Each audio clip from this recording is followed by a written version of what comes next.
Haleluya. Amin, amin, amin. Silakan duduk.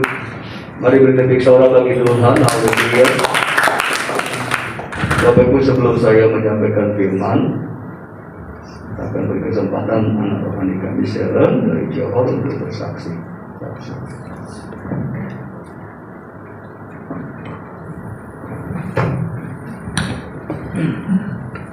Shalom semuanya. Halo. Salam kenal, saya Sharon, saya dari Malaysia, Johor.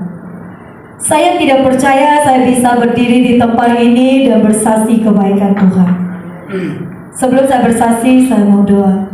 Bapa kami yang di surga Tuhan, kami mengucapkan bersyukur ya Bapa. Karena kasih-Mu ya Tuhan kami bisa di tempat ini. Kalau bukan kasih-Mu Tuhan kami tidak tahu kami di mana ya Bapa. Engkau yang lebih tahu ya Bapa di mana kami harus berdiri dan dimanapun kami harus berikan tahu kerajaan-Mu ya Tuhan. Jadilah semua kehendak-Mu ya Bapa, bukan kehendakan kami, tapi terjadilah kehendak-Mu ya Tuhan. Tuhan urapilah hamba ini ya Bapa. Biarkan hamba ini terus dan bersaksi kebaikan-Mu ya Bapa, kesaksian yang hidup di dalam hidupan kami ya Tuhan. Terima kasih Tuhan, terpujilah nama-Mu ya Aba ya Bapa. Haleluya, amin. Saudara, saya sangat bersyukur saya bisa berjumpa saudara di tempat ini. Haleluya. Itu bukan kehendakan kita, juga bukan kepintaran kita, saudara. Kalau Tuhan sudah membawa kita satu tempat yang harus memberikan tahu kerajaan, Tuhan akan meletakkan kita dimanapun kita berada, saudara. 5 tahun yang lalu Sharon belum diselamatkan. Saya teringatkan tadi Tuhan sentuhkan saya berkata 2017 tahun saya satu keluarga kecelakaan, tidak terjadi apa-apa dalam kehidupan suami saya, anak saya, bawa mobil dan kecelakaan terbalik di jalan besar, saudara. Itu semua Tuhan sudah melindungikan Sharon, saudara. Walaupun Sharon belum mengenal Tuhan, Tuhan kembalikan untuk saya Mazmur 91:1-16. Itu adalah firman yang hidup untuk kita semua. Praise the Lord. Walaupun Sharon belum mengenal Tuhan, tapi Mazmur 91 sudah perlindungan Tuhan dalam keluarga Sharon. Saat itu saya satu keluarga, anak 2 putri juga yang masih kecil juga. Saat itu kita terbalingkan mobil, saudara, dan anak-anak kami jatuh di depan, suami kena kepala, saudara. Saat itu tidak ada orang, jalan besar, ada bangkara yang negeri orang datang sana kejar. Dia jauh-jauh mendengar suara, dia datang kepada kita. Jangan memandang orang yang tidak ada apa-apa, saudara. Terkadang Tuhan mengirimkan orang yang tidak ada apa-apa, dia datang kepada menolong kita. Di saat Tuhan akan mengajar kita, kita harus memandangkan orang yang tidak ada apa-apa. Di saat yang tidak ada apa-apa tuh, kita harus menjadi hamba Tuhan, mendekati Dia dan mengasihi Dia. Jangan menjauhkan orang yang tidak ada apa-apa. Terkadang Tuhan akan mengirimkan orang yang tidak ada apa-apa di dalam kehidupan kita. Dari situ saya hidup yang sangat kegelapan. Karena apa? Saya tidak mengenal Tuhan, saudara. Dulu saya bukan umat Tuhan karena saya berjalan dalam lembah kegelapan dan kegelapan. Banyak dosa yang saya menjalani, saudara. Karena saya tidak mengenal Kristus. Kembalikan saat ini saya melenggu. Saya sangat sedih. Kenapa saya dulu tidak mau mengenal Kristus? Tapi Tuhan menghiburkan saya. Saya tidak terlambat. Karena Tuhan memilihkan saya adalah memberikan kerajaan surga dan kemuliaan Tuhan. Haleluya, kasih tepuk tangan Tuhan. Saat itu saya sangat masalah dalam kehidupan saya, saudara. Karena apa? Kita tidak mengenal Tuhan, kita jalan yang berdosa, saudara. Sampai-sampai kehidupan Sharon penghancuran, saudara. Tidak ada jalan. Tidak tahu mau macam mana jalan. Keluarga hampir pecah.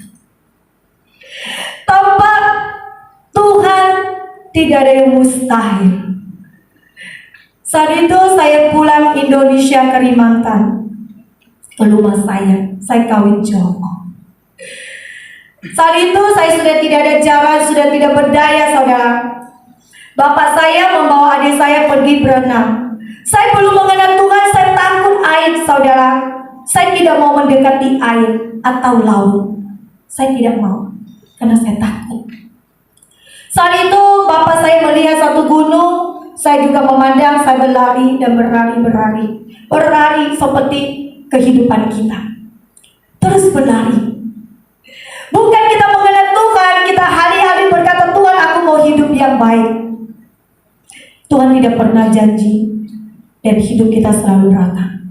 Tapi Tuhan akan memberi kita kekuatan setiap hari, saudara. Percayalah. Saat itu saya berlari seperti kehidupan saya tidak menyerah dan tidak menyerah lagi. Sampai ke atas gunung saya berjumpakan sari begitu besar. Ada patung-patung di bawah. Saat itu saya tidak tahu apa lagi. Dan saya juga bersujud kepada salib. Saya berkata, Tuhan, saya bisa berjumpa Tuhan di tempat ini. Saya percaya Tuhan adalah penyelamatkan saya. Saudara, betul, Tuhan adalah penyelamatkan saya juga saudara semua. Saat itu Tuhan terus dan ubahkan hidup saya lebih baik dan lebih baik. Lebih baik bukan tidak ada masalah dan badai. Tetap ada badai yang sangat berat. Karena apa?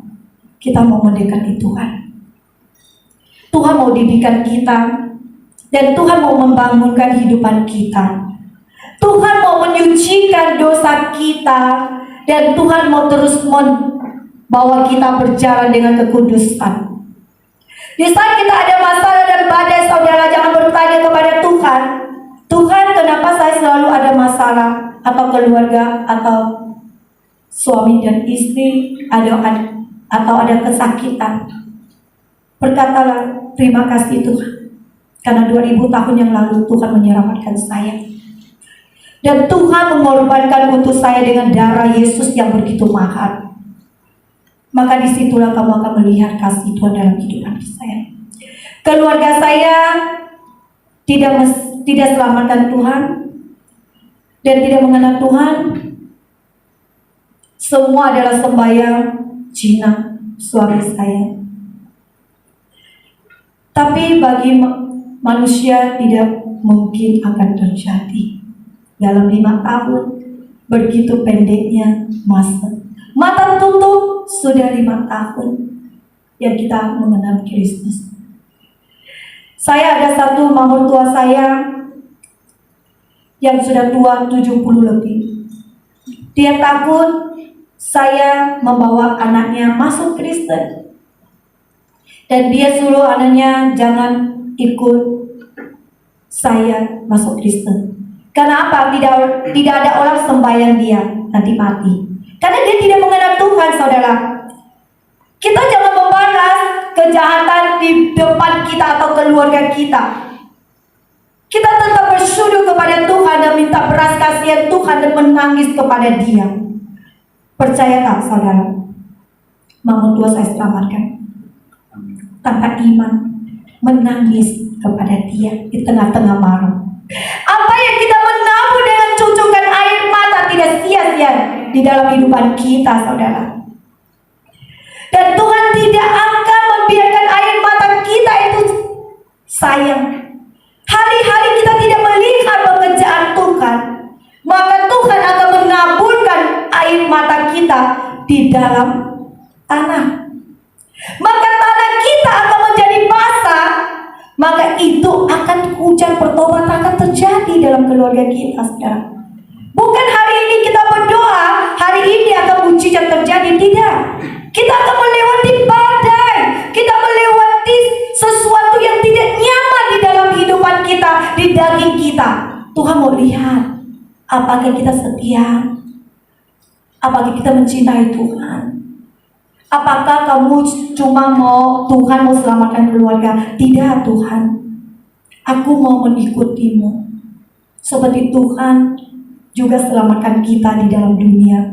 Kena dipukul, didudai, dan diangkat dengan disair, dimahkotai. Begitu sakitnya saudara. Kalau kita perlukan hati kita dengan sungguh-sungguh, betapa hatiku, coba kita perlukan, kita akan menangis. Karena apa? Kita tidak penderitaan dalam dunia ini. Tuhan lebih penderitaan di atas salib, saudara. 2017 tahun, mak mertua saya bulan 8 diselamatkan Tuhan. Dia sendiri, dia berkata, Sharon, saya mengikutimu dan mengenal Kristus. Saudara, bukan kita yang bekerja, dan bukan kehebatan Sharon dan kepintaran Sharon. Sharon cuma orang yang paling kecil dimaklumkan ciptaan Tuhan, yang paling kecil, yang mampu berduduk di bawah kakinya dan menangis dan beras kasihan Tuhan. Selamatkan keluarga kita, saudara. Tak mungkin kita sudah diselamatkan keluarga kita ditinggalkan, saudara. Berkorban untuk keluarga. Tanamkan air mata kita